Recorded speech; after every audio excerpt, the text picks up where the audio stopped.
श्री नवनीत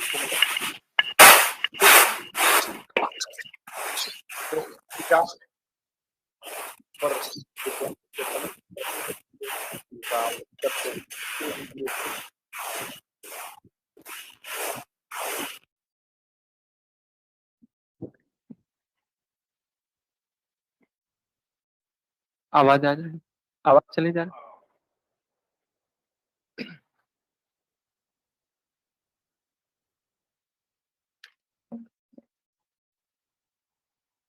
आप सभी को मेरा नमस्कार, सुप्रभात। इस कार्यक्रम की अध्यक्षता कर रहे बरतुनिया सर, हम सबके प्रिय Avdhesh sir, Ashoknath sir, Jagdish sir और जिनसे भी परिचित नहीं हूं उन सबका स्वागत, अभिनंदन। तो मैं कृष्ण की आत्मकथा जो मनु शर्मा द्वारा रचित है उस पर बात करूंगा और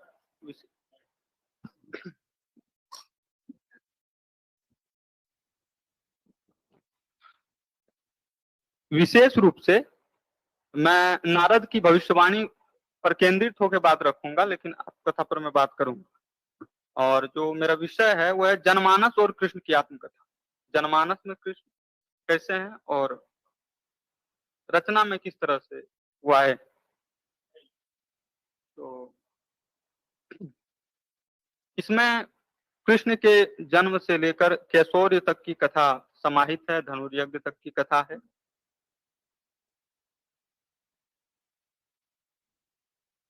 ऐसा कहा जाता है कि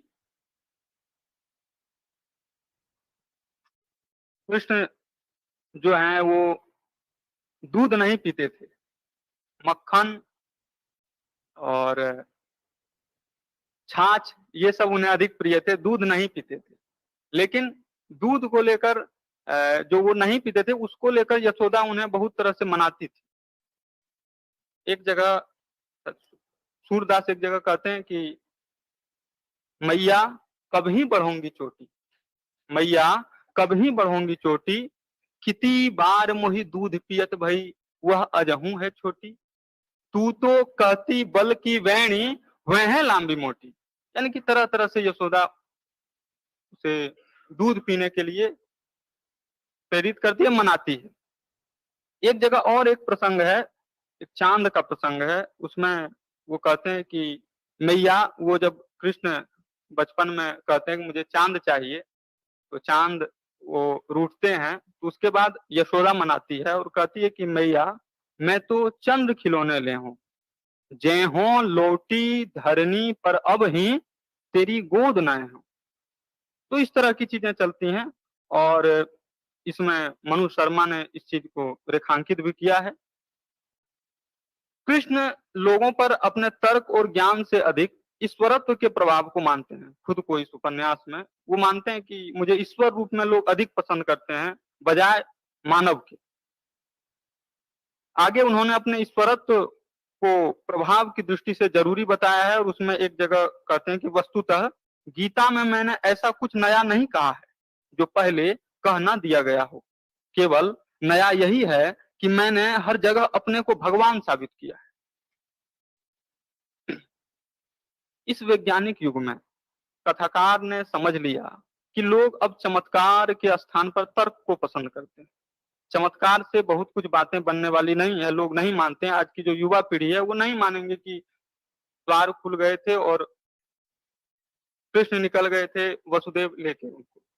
तो अब इस तरह की धारणा नहीं चलेगी, तो उन्होंने चमत्कार के स्थान पर तर्क को तरजीह दी और एक प्रकार से मनु शर्मा कृष्ण कथा की नई व्याख्या और आधुनिक व्याख्या करते हैं। उपन्यासकार ने जगह जगह वाक्यों में गीता के श्लोकों को सूत्र रूप में पिरोया है। जैसे उदाहरण रूप में जो एक है उनका कि कर्मण्येवाधिकारस्ते मा फलेषु कदाचन, या फिर निमित्त मात्रम भव सव्य आदि इस तरह के श्लोकों का प्रयोग किया है, जिससे कि इसका शिल्प पक्ष मजबूत होता है और इसमें रोचकता बढ़ती है। बातों की पुष्टि होती है। जब हम कोई बात कहते हैं और उदाहरण दे देते हैं तो बातें पुष्ट हो जाती हैं, चीजें अच्छे मतलब ठीक से समझ में आती हैं। लेखक ने इसमें ईश्वरत्व के स्थान पर उनके मनुष्यत्व को दिखाया है। मतलब मनुष्य के रूप में कृष्ण को उन्होंने तरजीह दी है। कृष्ण की लीलाओं के स्थान पर लेखक ने कृष्ण को एक प्रतिभाशाली और आत्मविश्वासी युवक के रूप में दिखलाया या बच्चे के रूप में दिखलाया है। सुवासिनी और प्रद्योत पात्र आते हैं तो सुवासिनी और प्रद्योत के प्रेम द्वारा जीवन, कर्तव्य और प्रेम के फलसफे को समझाने का कथाकार ने प्रयास किया है। और छंदक नाम, एक छंदक कह सकते हैं कि इसमें कृष्ण की आत्मकथा में जो पात्र आता है वह वैसे तो इसकी धुरी कृष्ण ही है, लेकिन एक मुख्य धुरी के रूप में छंदक आती है। छंदक नामक मिथकीय चरित्र को एक बड़े कूटनीतिज्ञ के रूप में उन्होंने दिखलाया है और बाद में कृष्ण भी वैसे ही हो गए थे। कहा जाता है कि जब वो किशोरावस्था से युवावस्था में प्रवेश कर गए और जब महाभारत आदि युद्ध में वो सम्मिलित हुए तो उसमें उनका एक कूटनीतिक के रूप देखने को हमें मिलता है। तो वो रूप छंदक, यानी कि जब तक कृष्ण नहीं थे, बौद्धिक रूप से उस तरह नहीं हुए थे, तब तक उनकी भूमिका छंदक निभा रहा है। तो छंदक नामक मिथकीय चरित्र को एक बड़े कूटनीतिज्ञ के रूप में चित्रित किया है। प्रकारांतर से कृष्ण छंदक में अपना प्रतिरूप देखते हैं। कृष्ण के जन्म के समय छंदक वासुदेव से कहता है, इतिहास मुझ पर गर्व न करे, पर मैं स्वयं अपने पर गर्व करता हूं, क्योंकि कर्म पर विश्वास करने वाला हर आदमी अपने पर गर्व करता है। एक जगह शकट एक पात्र है। शकट ऐसा कहा जाता है कि वो बहुत तेज दौड़ता था, रथ से भी अधिक तेज वो भागता था। तो कृष्ण ने उसका संहार किया। तो शकट के रूप में है कि वो राक्षस का रूप था या बैलगाड़ी के रूप में था, लेकिन इन्होंने कथाकार ने बड़ी बहुत कुशलता से इस चीज को रेखांकित किया कि उन्होंने देखा है कि राक्षसत्व मतलब हमारे मानस में जो राक्षसत्व है उसको दिखलाने, हम हैं तो मनुष्य रूप में, लेकिन हमारे अंदर जो प्रवृत्तियां हैं वो राक्षसत्व वाली है। तो उसको कथाकार ने विशेष रूप से दिखलाने, ऐसा नहीं है कि दांत लंबे लंबे होंगे तभी वो राक्षस हो। राक्षसत्व वाली प्रवृत्ति एक समय प्रद्योत की जो पत्नी थी वो महादेवी, उसमें भी राक्षसत्व वाली प्रवृत्ति जागृत हो गई थी। और आगे उन्होंने पूतना आदि की चर्चा की है, तो उसकी मैं आगे बात करूं। तो एक जगह जहां सकट की चिता जलती होती है वहां छंदक बुदबुदाता है, फल पर तुम्हारा नियंत्रण था नहीं, कर्म करना ही तुम्हारे हाथ में था और तुम समर्पित हो गए। पर मुझे लग रहा है कि वह छंदक नहीं, मैं ही बोल रहा था, क्योंकि छंदक भी मैं ही तो हूं। एक जगह और वो कहते हैं कि छंदक मेरी भाषा बोलता है, काव्य नायक के रूप। छंदक मेरी भाषा बोलता है, हर संघर्षशील व्यक्ति मेरी चिंतन परिधि में आता है, क्योंकि एकाकी संघर्ष की पहली शर्त है निसंग की स्थिति में पहुंचा हुआ स्वयं को समझना, यह सोच लेना कि हर संगी हर साथी अंतिम बिंदु तक साथ नहीं देगा, आखिरी छोर पर तो केवल वह रह जाएगा और रह जाएगी उसकी अशमित ऊर्जा तथा विजय का अटूट विश्वास।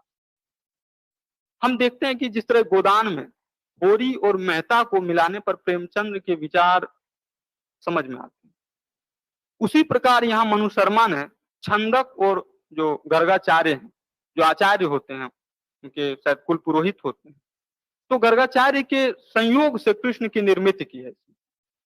और जीवन में कर्म से वो गर्गाचार्य शायद एक जगह कहते हैं कि जीवन में कर्म से भागने की नहीं बल्कि उसमें सम्मिलित होने की बात इसमें की गई है।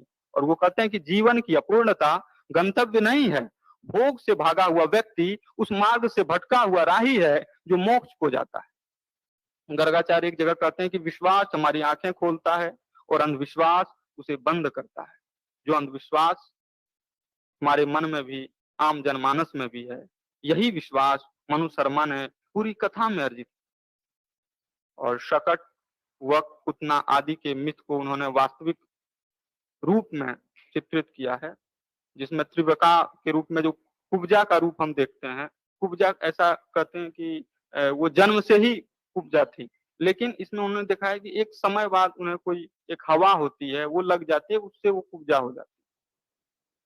पूतना को लेकर कहते हैं कि पूतना जो थी वो कृष्ण की बहन, वो कंस की बहन थी, या इस तरह की कुछ आम धारणा है। लेकिन उन्होंने कहा है कि नहीं, ये जो है पूतना एक समय महादेवी जब विक्षिप्तावस्था में थी तो उसने कई पुतना हो गया। वो कहते हैं कि न पुत्रा पुत्राणा पुतना। कृष्ण के जन्म के समय वो द्वारपाल किसी चमत्कार से नहीं बल्कि सुवासिनी जो एक पात्र होते हैं उसके द्वारा पेय जो पिलाया जाता है सोमरस आदि, उसी से वो बेहोश होते हैं, उसके बाद वो जाते हैं। एक जगह कथाकार से पता नहीं भूल हुई या वो इस चीज को दिखाना चाहते हैं कि एक जगह चमत्कार भी हुआ है। जब छंदक की आंखें जो पहले शुरुआती समय में फोड़ दी जाती है कंस के द्वारा, कंस के सैनिकों के द्वारा, तो वो आंखें वापस आती है कृष्ण के छू देने से, या उसके आंख से जो पट्टी होती है उसे खींच लेते हैं, मतलब वो कृष्ण बालक कृष्ण खींच लेता है और उसी से उसकी दृष्टि पुनः वापस आ जाती है। तो ये चीज एक चमत्कार के रूप में ये सामने। ऐसा कहा जाता है कि, अब मैं थोड़ी बातें और रखूंगा और अधिक बातें खत्म करूंगा। ऐसा कहा जाता है कि वसुदेव ने कंस से 8वें पुत्र को लेकर झूठ नहीं बोला, किंतु यहाँ झूठ बोलते हुए प्रतीत होते हैं। एक जगह कंस उससे पूछता है लेकिन वो कहता है कि मैं नहीं जानता। और वासुदेव जी के संदर्भ में कहा जाता है वो जब मतलब पार किए थे यमुना को, तो यमुना को पार करते हुए यमुना स्वयं ही कम हो गई। लेकिन इसमें इन्होंने दिखाया कि उन्हें खड़ी करना आता था, मतलब तैरना आता था। वो एक विशेष अवस्था में वो तैरने की प्रक्रिया है, उसके द्वारा वो यमुना पार किए थे। और कालिया दह के बारे में कहा जाता है वो यमुना के पास सभी है, लेकिन वो एक दह है, एक कुंड है जहाँ सर्प रहते थे। और कहा जाता है कि जो उस समय की गायें वहां जाती थी पानी पीने के लिए, तो वो पानी पी कर मरती थी। लेकिन इसमें उन्होंने दिखाया कि पानी पी कर नहीं मरती थी, बल्कि आसपास बहुत सर्प होते थे, उसके उसके काटने से मर जाती। और गोवर्धन प्रसंग में ऐसा है कि कृष्ण ने अंगुल पर उठा लिया था उसे, लेकिन इसमें उन्होंने दिखाया है कि एक ऊंचाई पर गोवर्धन में कुछ गुफाएं थी, उसी गुफाओं में वो गए थे पूरे गोकुलवासी को लेकर। ये सारी चीजें हैं। और एक जगह काव्य नायक एक जगह कहता है कि हमारे ऐसे कर्तृत्व जो हमारे व्यक्तित्व में समा नहीं पाते, चमत्कार की संज्ञा ले लेते हैं। अंत कृष्ण एक स्थान पर कहते हैं, कोई कार्य अच्छा बुरा नहीं होता है, बल्कि अच्छा होता है उद्देश्य।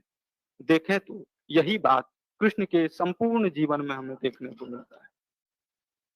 कृष्ण एक स्थान पर लेखक उनसे कहलवाते हैं, इसलिए वो मानकर चलते हैं जिस तरह से अर्जुन को कृष्ण ने कुरुक्षेत्र के मैदान में कहा था, उसी तरह लेखक को वो कह रहे हैं।